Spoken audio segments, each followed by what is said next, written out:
ce que j'ai remarqué dans la société, il n'y avait pas beaucoup de plateformes dans lesquelles on laissait les gens que j'appelle ceux de l'amalgame s'exprimer. Qu'est-ce que je veux dire par ceux de l'amalgame? Ce sont des gens qui ont l'héritage culturel québécois, mais qui sont aussi issus de d'autres origines. Donc on n'avait pas vraiment de plateforme où est-ce qu'on pouvait entendre parler de qui ils sont, qu'est-ce qu'ils aiment, qu'est-ce qu'ils font dans leur vie, quelles sont leurs opinions sur divers sujets. Donc,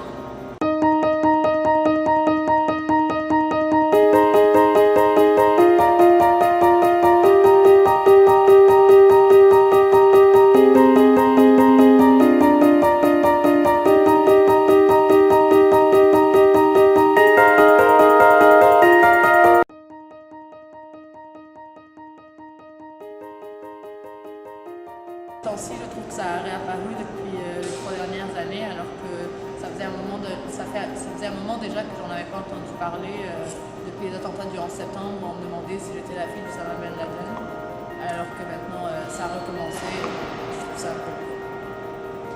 Pour ma part, moi, j'avais beaucoup tendance à me justifier et à essayer de prouver comme quoi que j'étais pas comme les autres et que j'étais la musulmane modérée. Maintenant, mon identité tourne plus vers mon identité musulmane. Je m'excuse plus d'être musulmane, ce qui vient expliquer un petit peu mon premier article, vous allez voir un peu.